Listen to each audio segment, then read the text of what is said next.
Salve você que está chegando aqui no canal, meu nome é Carlos, eu sou mestrando em Economia pela UFSC. Aqui no canal a gente fala de economia, mercados e investimentos. Eventualmente a gente aborda alguns outros temas também, como política, geoeconomia. Mas hoje a gente está aqui para fazer um react ao vídeo do Frederico Krepp, né? O Frederico Krepp, que eu não tenho nada pessoal contra ele, nem nada do tipo. Inclusive eu acho que o conteúdo dele é legal.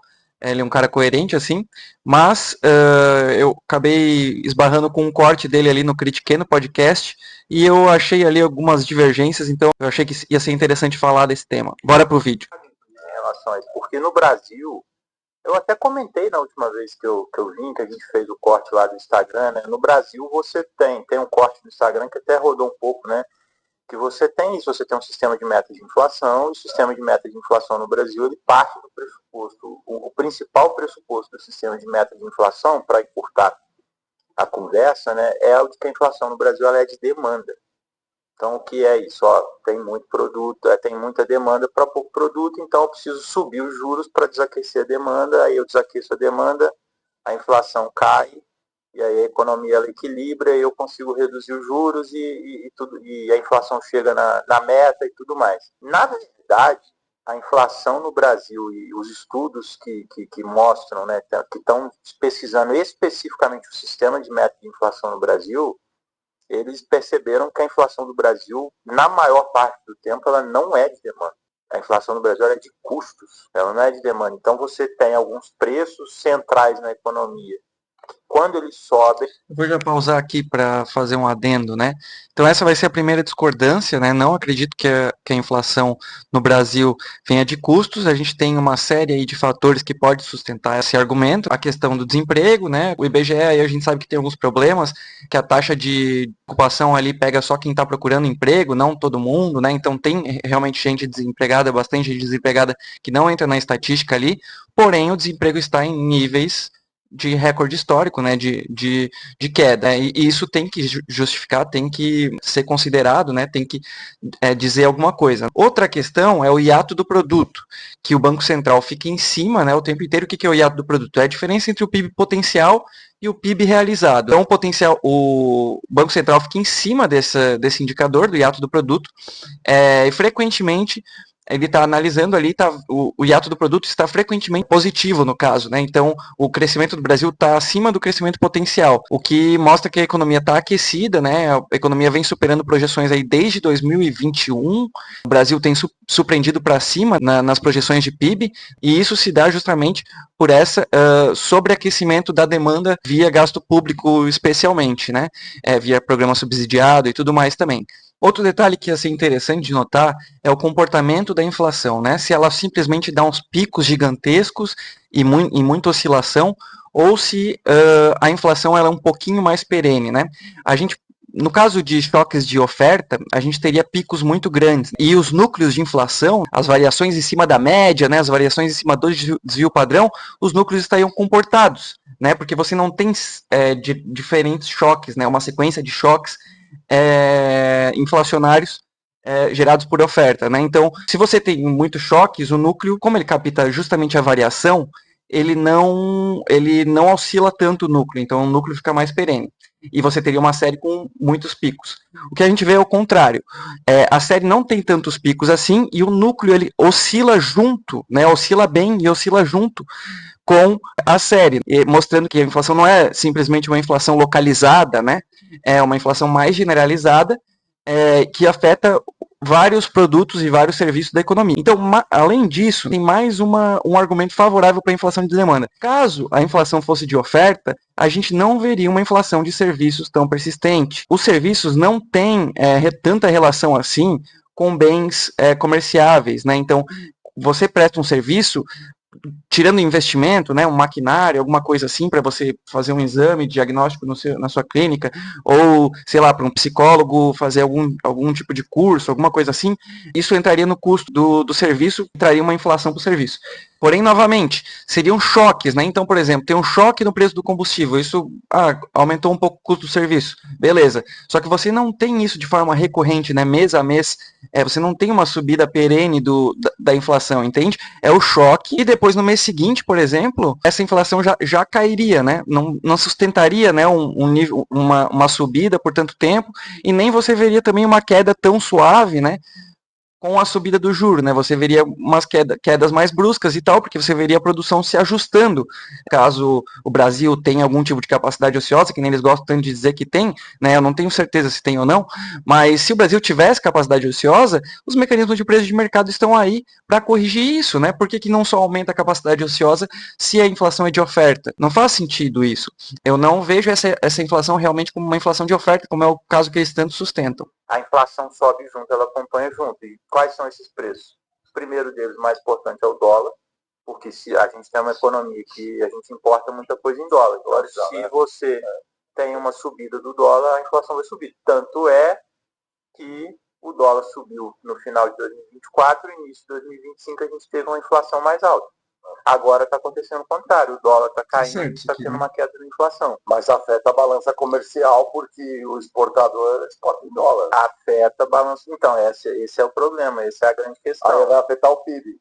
Só que aí, mas assim, esse é o primeiro ponto. A gente precisa entender que a inflação no Brasil ela é de custo e não é de demanda. Uhum. Se a gente entender isso, a gente precisa mudar esse sistema de meta de inflação para a gente poder ter um sistema mais adequado à realidade do problema brasileiro. Então, se o governo tem disposição para rediscutir essa questão do sistema de meta de inflação, ele tem maioria para fazer isso. Só que ele não faz. E aí ele poderia discutir um sistema um pouco mais calibrado em relação à realidade brasileira. O Brasil tem uma meta de inflação de 3%, é um absurdo, porque o Brasil não é um país desenvolvido, isso é uma meta de país desenvolvido. Aqui eu vou discordar novamente, né? A maioria dos países desenvolvidos tem meta de 2% ao ano. Você colocou que a Índia tem 4%, o Frederico colocou ali que a Índia tem 4% ao ano. O Brasil está dentro da média dos desenvolvidos, né? Inclusive tem país como o Peru, que também tem 2% de meta, né? Que você não vai dizer que o Peru é um país super desenvolvido. Vamos lá, países desenvolvidos que perseguem a meta de 2% de inflação. Estados Unidos, zona do euro, Reino Unido, Suécia, Dinamarca, Canadá, Japão, né, Noruega. Então, muitos países desenvolvidos perseguem a meta de 2% ali com oscilação normalmente de 1 ou 1,5% para cima e para baixo. O Peru também é um país que persegue a meta de 2%, né? Você não vai dizer que o Peru é um país desenvolvido, então também existem países em desenvolvimento que perseguem uma meta de inflação abaixo da do Brasil, como eventualmente, naturalmente, vai ter alguém ali que persegue uma inflação um pouquinho acima, né? Como é o caso da Índia.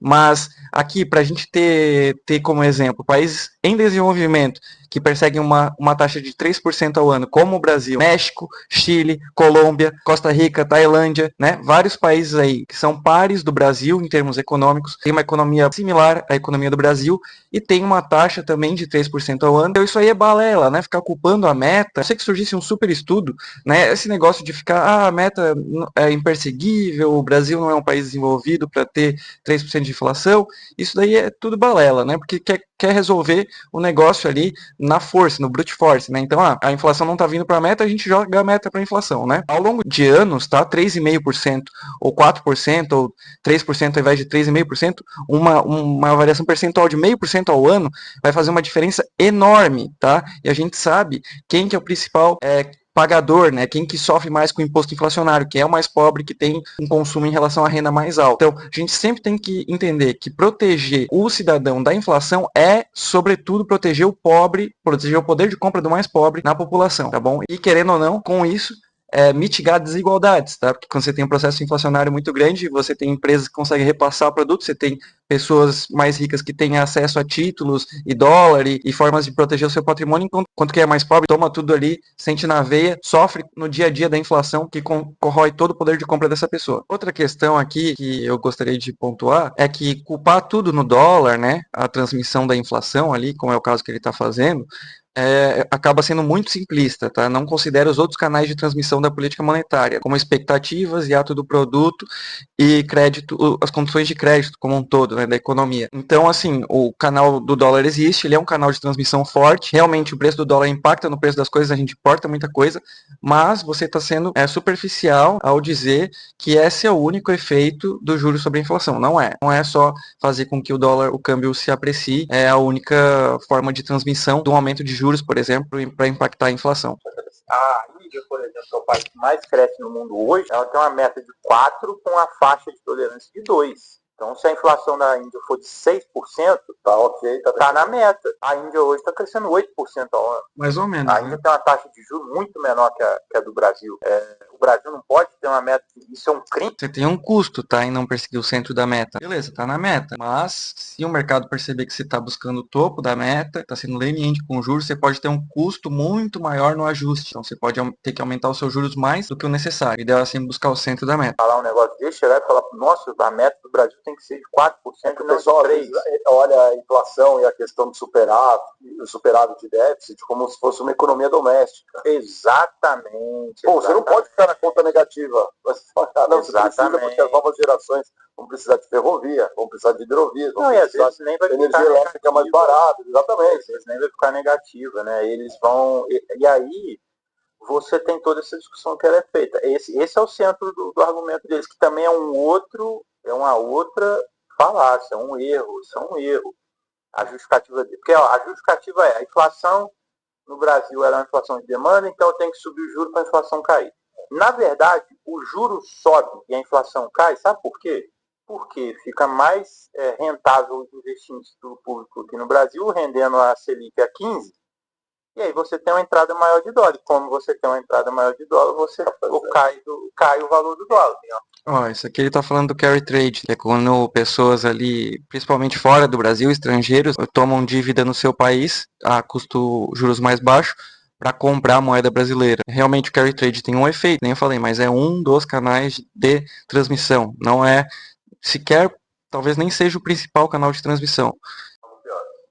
Falando do mundo empresarial. O Brasil não é só assim. O Brasil tem 60% das pessoas desbancarizadas ou endividadas, vive de factorings, vendendo a nota fiscal para descontar e pagar o próximo mês.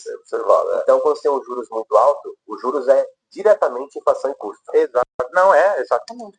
Então, aqui outra discordância grande. Não faz sentido essa linha de argumentação, porque é o seguinte, você teria um choque, que nem eu disse, você sobe os juros, tem um choque de custo, esse choque de custo gera uma inflação naquele mês, mas no mês seguinte você tem uma reversão à média daquele movimento, né? Então deu o pico, depois no mês seguinte o preço foi o mesmo, então estabilizou, né? A inflação é uma curva, né?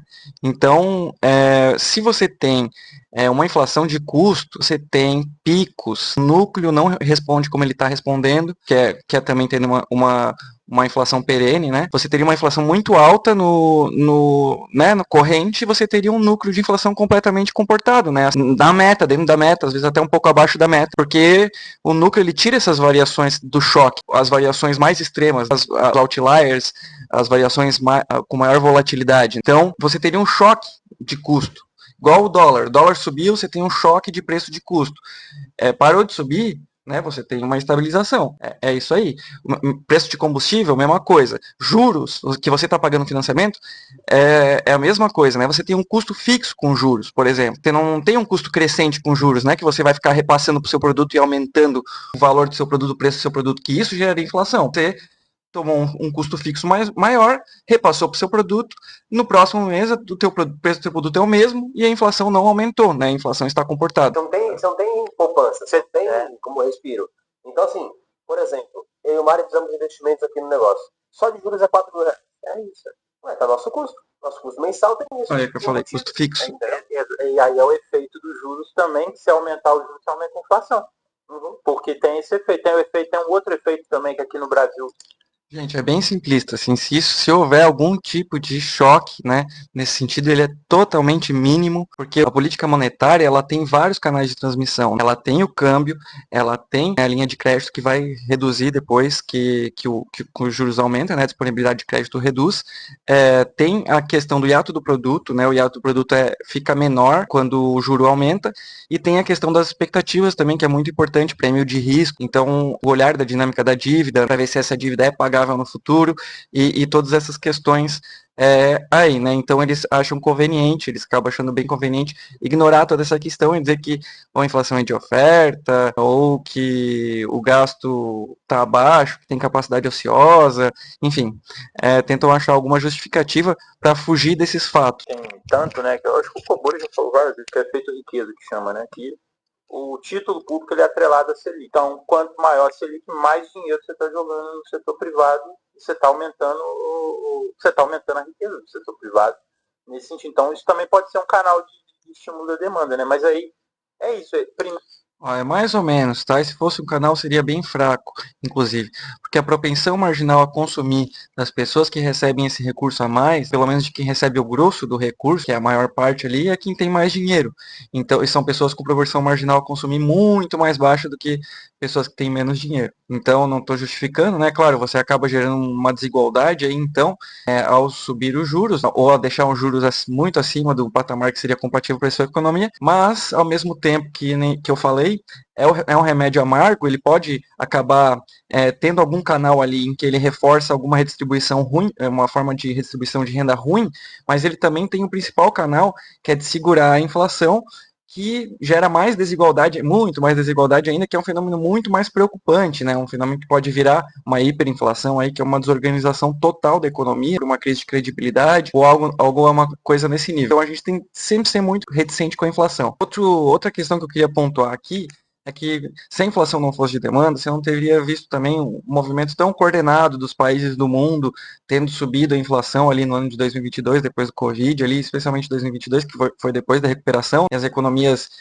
se aqueceram muito com todo o estímulo de recursos que foi colocado na economia, com os juros muito baixos, juro real negativo, inclusive, porque o Covid realmente ele exigiu algum tipo de política fiscal como resposta para controlar ali os incêndios, digamos assim, para apagar ali o fogo, de pessoas que precisavam muito do recurso quando o Covid aconteceu. Então, realmente, algum tipo de estímulo tinha que acontecer. Só que o estímulo foi tamanho que isso gerou uma inflação global. E aí, para dizer que foi uma inflação de oferta, fica muito difícil. Por quê? Teve uma inflação de oferta no começo, né? Algumas cadeias produtivas elas pararam de funcionar e tal.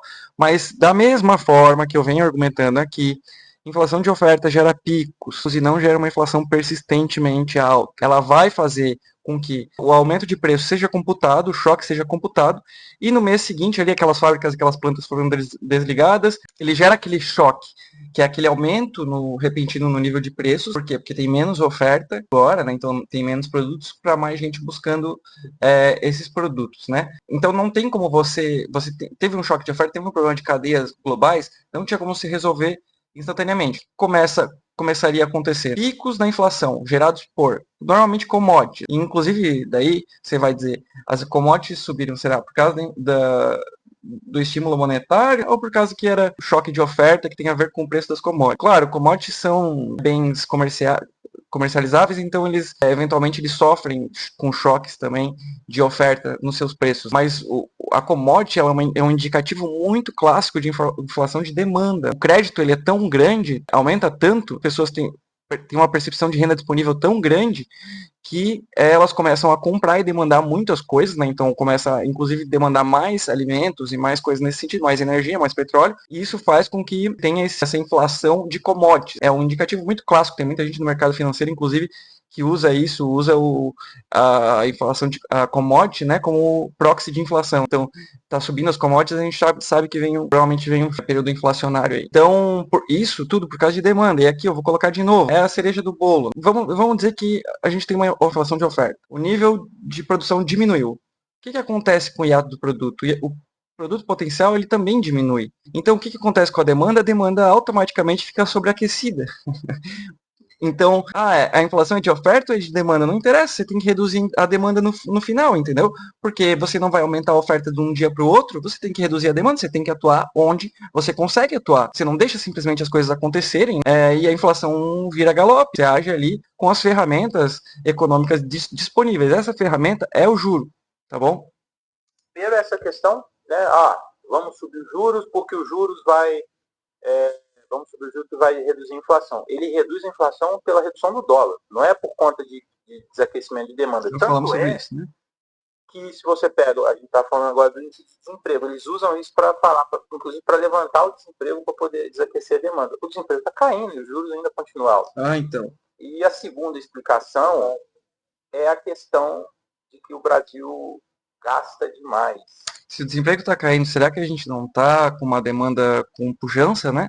Se o PIB potencial, se a gente está crescendo acima do PIB potencial, será que a gente não está com uma pujança de demanda? Se o governo estimula a economia através das estatais, se o governo cria auxílios, né? Se o governo dá desonerações, se o governo está criando ali impostos para dar mais auxílio para o gás, auxílio energia, auxílio internet, passe livre no ônibus, que a gente está vendo agora, todo tipo de populismo, e isso não tem efeito sobre a demanda, tendo que isso é literalmente, né? Isso não é nem figurativamente, nem tem uma relação com, não, isso é literalmente aumentar a demanda. Então, fica complicado. E outra questão ali, que eu não quero nem entrar muito no detalhe aqui, mas é só uma hipocrisia gritante, quer pagar menos juros, mas não quer fazer ajuste no gasto. Não faz sentido. A dívida ali, ela só diminui com superávit, eventualmente. Não tem outra forma de fazer com que a dívida não suba exponencialmente. Eventualmente você vai ter que ter superávit. Isso, inclusive, está bem pacificado na macroeconomia, tá? O governo, ele não é uma economia doméstica, mas ele respeita uma restrição orçamentária intertemporal, que significa que ele não pode simplesmente ignorar a solvência, né? Que em algum momento ele tem que ter superávites, porque o valor presente da dívida dele tem que ser em relação aos valores futuros de superávit primário, tem que ter uma relação com os valores futuros de superávit primário trazidos a valor presente. Essa é a precificação da dívida. E os juros é culpa do excessivo gasto. Essa segunda discussão, eu vou trazer um dado para vocês que vocês vão assustar. Os juros acumulados real, descontando a inflação, do Brasil de 2000 a 2023 foi de 255%. Só para vocês terem uma ideia, a média dos países emergentes gira em torno ali de 60%. Os países com mais juro acumulado, segundo lugar, né, segundo e terceiro lugar, nesse dado, é Turquia e México. Os países também no patamar mais próximo do Brasil, né, 70%. Nossa. O Brasil com 255%. A pesquisa dele, ele chegou a um resultado, ele desenvolveu um modelo na pesquisa dele que se o Brasil tivesse uma taxa de juros que fosse só a média dos países emergentes, só a média dos países emergentes, não precisava nem estar abaixo, a nossa dívida seria 90% menor. E a relação dívida-PIB no Brasil hoje estaria na casa dos 33%. Hoje está 78%. Sim, olha só. Por quê? Porque que a juros alavancou É porque os juros é muito alto e o governo precisa pagar uma conta de juros muito alta. E aí essa conta de juros vai alimentando a dívida é uma bola de neve. Porque... Isso, nesse ponto ele está correto. Eu ainda verifiquei os dados, é verdade. Tem esse dado aí de 255%, 260% nos últimos 23 anos, 24 anos. Realmente tem uma diferença grande. Essa, por um acaso, é a janela que tem a maior diferença, tá? Que eu vi, né? Eu olhei janela de 15 anos, 10 anos, 5 anos. Querendo ou não, o Brasil, ele é o primeiro em todas elas, né? Então, realmente tem alguma coisa aí, mas em outras janelas é relativamente menor, isso daí e tal. E também assim, né? Querendo ou não, ter um juros real alto só significa que você não teve hiperinflação. Então, não é de todo ruim ter um juro real positivo, né? Teve países que tiveram juro real negativo nesse período, na maioria desses períodos, como é o caso da Turquia, que nem por isso é uma economia desenvolvida. Muito pelo contrário, né? Eles têm uma inflação extremamente alta, já estão convivendo com um nível inflacionário muito acima do que a gente acharia aceitável aqui no Brasil. No orçamento público, se você pega, o Brasil teve superávit nesse período. Sim. Aqui, o Brasil, ele teve superávit durante uma parte do período. E a gente teve uma crise, né, uma super crise, a maior crise da história da nossa democracia, com o PIB caindo aí mais do que países em guerra, né? Caindo mais do que no Covid. Olha que loucura, né? Caiu mais na crise da Dilma ali do que no Covid, né? Quase impensável isso. Então, a gente teve uma desconfiança fiscal e depois do teto de gastos, eles não vão gostar, nunca vão admitir isso, mas depois do teto de gastos, o juro foi lá a 6% ao ano. Foi a primeira vez que o Brasil teve um juro tão baixo. Depois, ainda com o Covid, o juro foi mais baixo, mas talvez tenha sido um exagero, que depois gerou uma inflação de demanda, né? Mas mesmo assim, tinha que estimular a economia no Covid, que nem eu falei, porque a gente ia ter um choque provavelmente deflacionário, né? Um choque muito forte, contracionista. Então a gente tinha que botar a economia de volta no eixo, tinha que dar algum estímulo para a economia, e o Brasil teve aí taxa de juros impensáveis, 2%, 2,5% ali ao ano, impensável para qualquer parâmetro aí histórico do Brasil. Tudo isso porque ainda estava vigente, mesmo que foi furado algumas vezes, o teto de gastos, né? Super importante, sem dúvida nenhuma, a reforma estruturante mais importante do governo Temer. Os elementos que ele identificou como responsáveis pelo crescimento econômico durante os governos do Lula foi a bancarização da população. E ele pegou um dado que a gente às vezes não sabe. Inclusive, ele é um dos poucos que está discutindo isso, assim. O povo, naquele momento, teve uma entrada muito grande das pessoas no sistema bancário. As pessoas não tinham conta no banco. E aí você teve isso e teve também um momento ali que eu já vi uma discussão também sobre o crédito consignado, que você teve a regulamentação. Que fizeram um monte de sacanagem com o crédito consignado, né? Mas eu concordo que ele é bom para a economia, tá? Não vou dizer que não é. Só que o Estado não cumpre nada do papel dele aqui no Brasil, né? Então, entidade regulatória para quê? Tudo sucateado aí. O crédito consignado, então essa ampliação do crédito, ela veio junto, só que num cenário de juros altos, você precisa de essa ampliação de crédito, ela não vem acompanhada com o aumento da renda, para poder lidar com isso. Se você não tem esse aumento constante da renda, você tem um endividamento da população, que acabou acontecendo depois, né? Porque a economia, ela virou, e aí o crédito que tu pegou, a economia mergulhou, tu ficou na mão, você não pagou, você não conseguiu pagar. E aí isso vira um outro problema, que é a inadimplência. Só que aí eles ficam putos, né, nessa discussão, porque eles tentam dar, e aí infelizmente é um debate que a gente tem que fazer, eles tentam dar um ar técnico do porquê que os juros do Brasil é tão alto, só que é inexplicável. Para mim isso é inexplicável para fora da política. Não é uma questão de uma conspiração, meu Deus, tem uma conspiração acontecendo e tá ali a sala fechada. Não, cara, a questão é, o Brasil ele tem uma classe e acostumou a ter rendimentos muito altos com a Selic, e ela trabalha para poder continuar tendo esses rendimentos. Nesse ponto aqui, ele até está correto, tem uma classe, realmente uma elite, que se acostumou com rendimentos muito altos, mas assim, isso não pode jamais explicar o juro alto estrutural do Brasil. Precisa procurar explicações estruturais, né, obviamente. Porque é o seguinte, fazer um raciocínio simples aqui, então por que não vem um banco americano e domina tudo aqui? Se ele sabe fazer, se ele não precisa exigir um rendimento tão alto, se ele pode emprestar dinheiro mais barato, por que não vem um banco americano aqui e acaba com os bancos brasileiros que estão tudo acomodado e então só debenture, só título pagando 15% aí ao ano e não vamos tomar risco, né? Então por que não vem uma empresa de fora, toma risco aqui e domina o mercado financeiro brasileiro? Porque não é simples, né? Já teve bancos americanos aqui no Brasil, bancos estrangeiros, todos eles fecharam por causa dos períodos de hiperinflação. Então quando a gente vai olhar a janela de uma economia, pô, tem gente que pensa que, a hiperinflação foi lá em 1970 e pouco, 1980, antes de lá, confisco do Collor, foi 1980 e pouco, não muda nada, não, né, não quer dizer nada, não influencia nada nos juros de hoje. Vocês acham que não influencia nada no juro de hoje a nossa história econômica? Recente, que não faz muito tempo, é recente. Será que eu confisco? Será que eu descaso com o dinheiro dos outros, que é um roubo, um confisco, por exemplo? Não faz preço até hoje, de alguma forma? Ou a hiperinflação do passado, a inércia inflacionária, que a gente descobriu que a nossa economia é tão propensa a, né, por causa que não tem tanta confiança assim, como algumas outras economias mais desenvolvidas. Então, como não tem tanta confiança, né, começa aquele negócio, né, tá todo mundo subindo para preço para me ferrar, eu vou subir para ferrar todo mundo também, né? Aí é isso aí. Mas, enfim. Pela Febraban. É mais simples, não necessariamente a Febraban, mas no sentido de eu até acho, também tem um outro discurso muito esquisito que eles falam que o sistema financeiro não gosta de juros altos. Esse aqui eu posso entender que é contra-intuitivo, né? Mas eu vou passar um pano para esse discurso no seguinte sentido.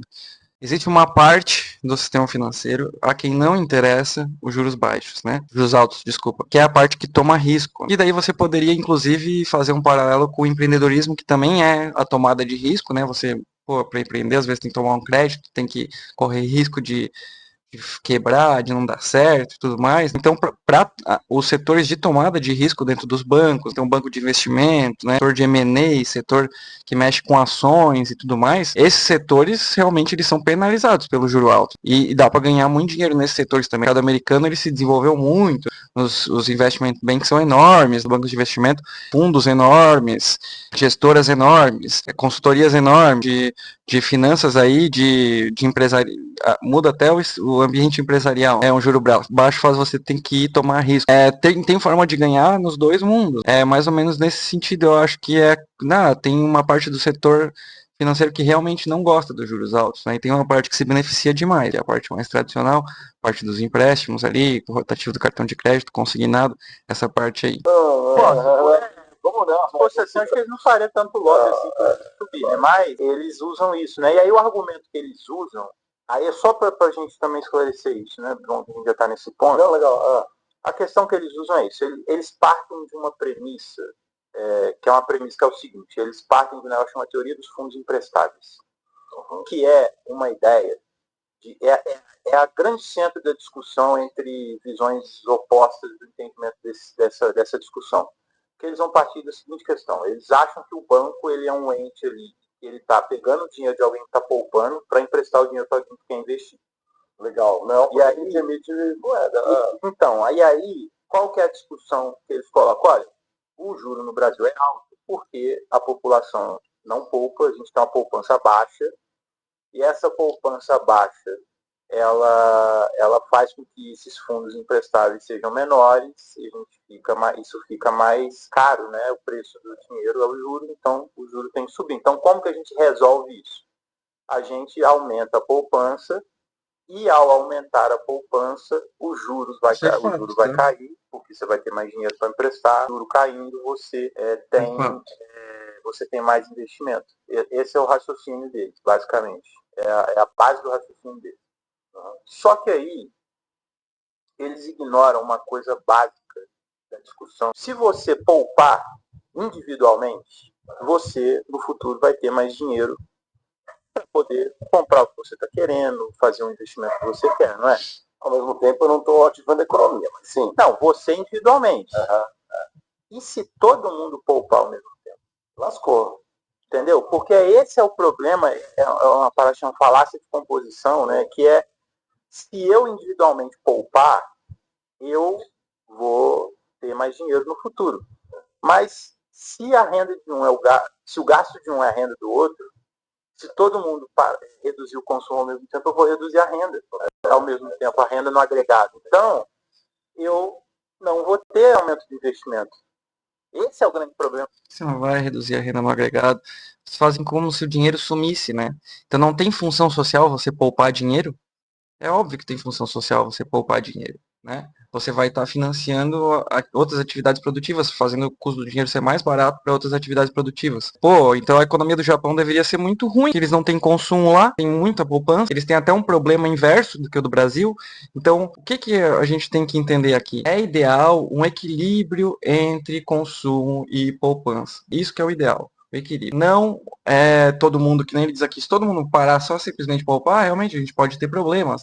Da mesma forma que está implícito aí que se todo mundo simplesmente virar e consumir, tudo como se não houvesse amanhã, também a gente vai ter problema. Então é o equilíbrio entre consumo e poupança. O Japão poupa demais, eles querem consumir mais. O Brasil poupa de menos, a gente tem que consumir um pouco menos, né, para poder aumentar o nível de poupança. Esse é o diagnóstico pragmático, tá? Sem paixões. Dessa discussão. Então, na verdade, é o contrário. E aí a discussão dos juros entra nesse ponto, porque não é questão de eu aumentar a poupança para poder reduzir os juros. A discussão é outra. A discussão é, é discutir como que a gente pode fazer uma redução de juros sem afetar a economia negativamente, porque também não é uma questão de lei da Xuxa, não é uma questão de, olha, eu vou botar o juro onde eu Aí quiser. tá bem correto. Essa é a parte que eu respeito ele no debate e tal, a gente diverge e tudo mais, mas ele é um cara que tem bastante consciência, assim, tem uma honestidade intelectual e tal, então essa é a parte que eu respeito no debate, mas é isso, né, você acha que, no fim, acha que aumentar se o juros é o preço do dinheiro, como tu mesmo falou, Kreb, tu acha que aumentar o número de poupança não vai diminuir os juros, entendeu? É bem contraintuitivo, né? Que daí quando as coisas passam pelos bancos, elas vêm uma mágica e as coisas ficam diferentes. Não é bem assim, né? O multiplicador ele é uma função da reserva. Os bancos são regulados. Então, aí se a Basileia, se o ativo começa a ficar muito menor do que o passivo, se o banco está muito alavancado, vai gerar um apontamento para o sistema financeiro, né? Inclusive foi assim que descobriram a fraude do Banco Master, por exemplo, porque virou um risco sistêmico para o sistema financeiro, né? Então, cara, assim, fora tantas outras possíveis explicações para o nosso juros ser muito alto, insegurança jurídica, acho que o principal, né? O top é a explicação, provavelmente, não sei, não fiz um estudo para dizer em termos econométricos e tal, quanto que isso geraria, mas a minha percepção é a seguinte, né? Isso é frase famosa aí, que no Brasil até o passado é incerta, tanta decisão aí que reverte, que a gente sabe, reverte coisa, cobra retroativo, enfim, é uma loucura. Amanhã a gente sabe que pode passar uma lei doida no Brasil, a gente sabe que isso pode acontecer, né, se tiver um apelo popular. Então a gente tem sempre esse risco aí. Então tem um prêmio de risco muito alto, né? A expectativa ela é desancorada. Querendo ou não, ela se desancora muito facilmente. Mas, cara, além disso, tem, contencioso tributário, um dado absurdo que o Arthur Duval fala lá, mais de 80% do PIB, sendo que nos pares aí é 0,7, 0,3. A questão da Justiça do Trabalho, que já foi pior, mas era o Tribunal de Exceção, né, 95% das causas, o negócio assim era em favor do funcionário, agora talvez tenha dado uma certa reduzida com a reforma trabalhista, aí, que veio muito emprego PJ e tal, deve ter dado uma reduzida nos processos, mas mesmo assim ainda não está totalmente maduro. A reforma trabalhista, de passagem, que melhorou muito o nível de emprego no Brasil, né? Vamos falar que é subemprego, mas é melhor do que estar desempregado, ser Uber, etc. Mas também eu não sou uma pessoa que faz juízo de valor sobre emprego assim, dessa forma. Tá certo que eu gostaria de mais emprego industrial, mas enfim, já é algum tipo de avanço que a gente teve aí com a reforma trabalhista. Eu acho que por esse vídeo é isso. Não queria devagar muito do tema, né? Tem muita coisa para falar aqui, muita coisa como eu colocaria a minha visão de mundo. E é isso aí. Curtam o vídeo, deixem um comentário aí, fala o que você achou, pode criticar, né? Eu aceito críticas construtivas. Deixa aí um próximo tema que você quer ouvir também, eventualmente. Deixa o like, compartilha, se inscreva no canal e é isso aí. Tamo junto, até o próximo vídeo.